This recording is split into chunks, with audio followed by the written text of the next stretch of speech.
Community Health Nursing, a subject provided to us first-year level students studying in the Adventist University of the Philippines, wherein we, STNs or student nurses, go around to our nearby communities and visit homes, families, and whosoever around the community looking for problems and things that we may be able to help and perform our professional nursing care, and how we may teach them for better cause. What does a community consist of? Family. Family is the basic unit of society. It has a big impact, especially in the growth and the development of an individual that may determine the success or failure of a person's life. Family is one who supports us in the things we do. They help us to become better and what is good for us. The family is the first base of all, where the children learn. The family is the one who teaches the basic things. The family grows and interacts with another. Family that grows and foster each other's relationships to make better civilians for society. Home. Not a hospital, long-term care facility, or whatever, but it is one of the best places to recover from illnesses, injury, or any ungood wellnesses. It is the role of the community health nurse to focus on the health needs of the family through promoting health, preventing diseases, and injury.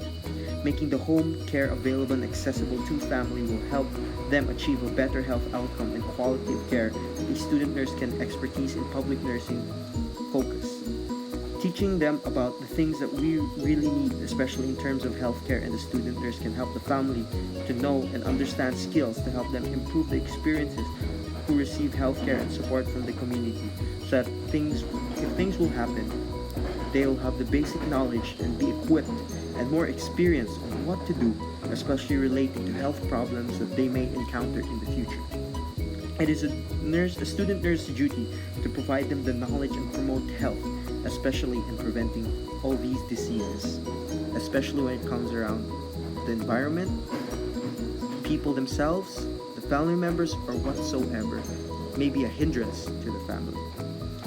The community health nurses were the only ones responsible to provide the care for each family that are being valued for their adaptability and willingness to help the people by setting and including community health clinics, churches, homeless shelters, and schools. And during this process of community health nursing, this is where we, STNs, go outside to the communities, outside our comfort zones, looking, analyzing, and trying to find out ways on how we can help those around our community, especially when it comes to their health problems. We can see any healthcare deficits, healthcare threats, or anything concerning everything from the people to the environment, and those little things. We go around checking on people with one goal: to elevate our clients to better health. Although due to hindrances such as the COVID-19 pandemic and what it has done, such as the lockdowns and the quarantines, we have been unfortunately enough not to do this thing actual going outside the AUP gates. Though we have been given the opportunity to do this online classes, and according to CIs, they told us to go to those community places that are just near our homes. And thus, that's what we seek and we did. Being a community itself, I went around and seeked around and found this family nearby. In the community homes around AUP, I found this humble family called the Tabugon family, wherein they became my clients, wherein I interviewed them, seeked out problems, and checked on anything that may cause a hindrance to them. Upon interview, the Tabugan family comes from Cebu, originally from Cebu, where they currently live inside the AUP campus, living in Patingkahoy, Silang, Cavite. They stayed there for almost 2 years. They're a family of 5 originally, but the dad left, so they're a family of 4. Therefore, making Ma'am Giselle the head of the family, with a family of 3. Daniela being the first daughter, Denise being the second, and Dante Jr. being the last. All students, except for the mother, being. And upon observation, I say the family is a nuclear family, for they, single parent, but yet all kids are present in the home. And And on the UPGAR scoring system, we have the component adaptation. If we can turn your family to help in something troubling you, and the score that I observed is 2, because the children seem to be very open to the single mother and her current situation and problems, despite father missing in the picture. The next component is partnership. Are you satisfied with the way your family talks things over with you and shares the problem with you? DJ scores a 2. According to her, the mother seems to be open on her problems to the children, especially that she's alone. The next is growth. Are you satisfied that your family accepts and supports your wishes to take on new activities and directions? And according to DJ, she gave a score of 1. She said the mother tends to lean more on the practical side of life and not fully on what the children desires. She prefers the better outcome for the children's future. Next is the affection levels. I asked, are you satisfied with the way your family expresses affection and responds to your emotions such as anger, sorrows, and love? DJ scores in a 1. She says the mother doesn't show full affection to the children according to the client, but shows love through actions and what she does. Next is resolve. It says, are you satisfied with the way your family and you share time together? And DJ scores a 2. The client stated that they enjoy family time together most of the time and all the time. With a scoring total of 8, results say the family is highly functional and they're able to communicate to each other and handle their problems very well. And when it comes to the wage earner, financial manager, the problem solver, and decision maker, gatekeeper, the family is in a matriarchal since the mom is the only person who's in charge and the dad's not present. And since the mother is the only one in charge and the dad isn't supporting, the mom is a physics teacher and the 3 kids are all students. The mom is the one who makes decisions about how to spend money and where to put the money on, and the mom earns at around 27,000 pesos a month. And when it comes to the home and environment, the house is rented, construction materials are made of concrete, the numbers of rooms used for sleeping are 3, and the lighting facilities use electricity. The water supply is based on water tanks, and the drinking containers are plastic pitchers. The kitchen consists of a gas stove, a refrigerator. The drainage facility is closed. The refuse and garbage, they use plastic bags, wherein collected by a garbage collector within the AUP premises. The toilet is water sealed septic tank. The types of drainage system is covered. Family has 1 dog living outside. No presence of lice or ticks. And in the family's nutritional assessment, everyone's BMI seems very normal and they're a healthy bunch. Although upon observation of the Gordon assessment, we observed that Daniela has been having sleeping problems, as seen through her appearance, and as she said, she sleeps at around 2 a.m. in the morning and wakes up early again in the morning. And according to her, she said she's stressed due to work, school, especially school requirements. But nonetheless, the family goes to doctors and nurses when they have health-related problems, or when it comes to problems other than health, they consult their family members. So these are the main problems I have observed in this family. The problems that I have observed are 2 main problems. First is mosquito breeding in an area as a health threat. Presence of risk factors and environmental condition, and the fact that there is a stagnant creek nearby the house which inhabits mosquitoes. Next is sleep deprivation as a health deficit.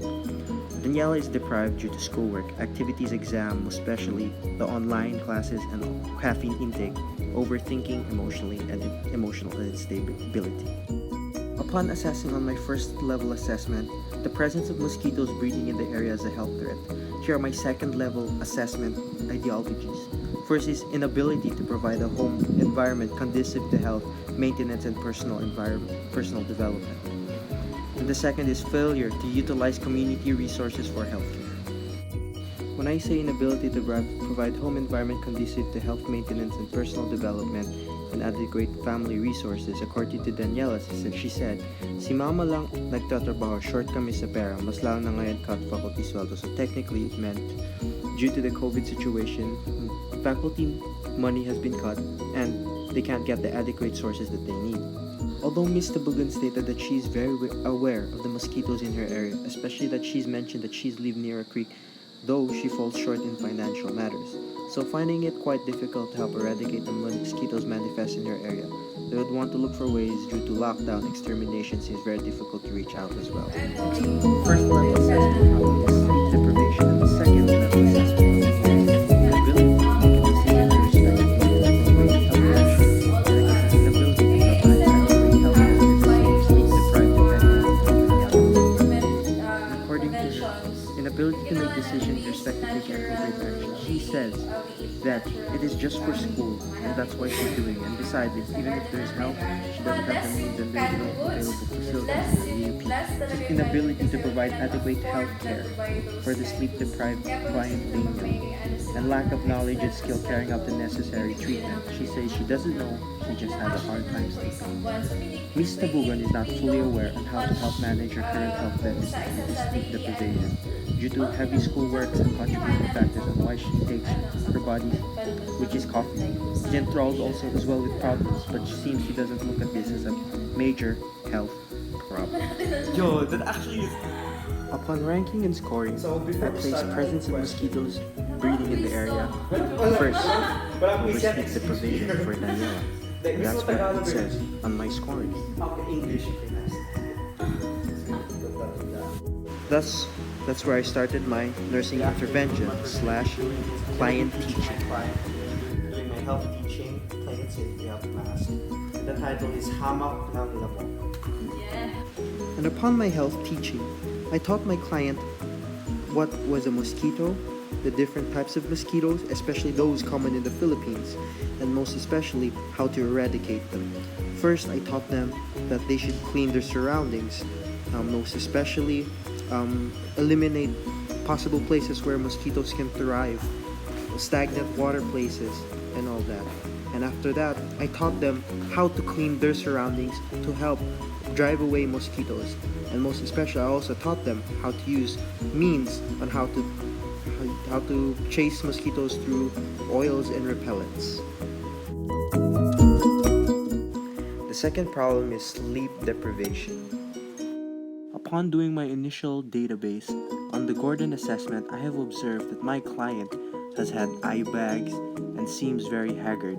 So I asked my client if she had any sleeping problems, and according to her, she actually had sleeping problems. She slept late at night and wake up early in the morning from 12 to 2 a.m. and wake up at around 5 to 7 a.m. with amounting of less hours of sleep. And upon my second level assessment, I have discovered on why she has sleep deprivation. First is because of personal problems, and second is another contributing factor is online schoolworks that gives her stress, and most especially that another added fact that my client has a large intake of caffeine. So these are the problems that contribute on her sleep deprivation. So we found ways and alternatives on how we could elevate DJ from her sleep deprivation or health deficit. And upon my nursing intervention, I taught my client the importance of sleeping 8 hours a day. The next thing was I taught my client on how to manage time, especially scheduling. And another factor is I taught my client to have at least small exercises and stretches to at least make the body relax. And another one is I told my client to limit her intake of caffeine and take lots of water instead. After nearly visiting my client for almost 2 weeks, there have been drastic improvements. For instance, her surroundings, she said, according to her, when it comes at night, mosquitoes don't usually tend to fly around like how it usually does before. And on my client's sleeping patterns, she said she drastically improved in many ways, such as getting more sleep and waking up more better and sleeping earlier, and looks less haggard and looks fresher. So after my family care plan implementation, I can finally say I have successfully reached the objectives that I needed and I wanted.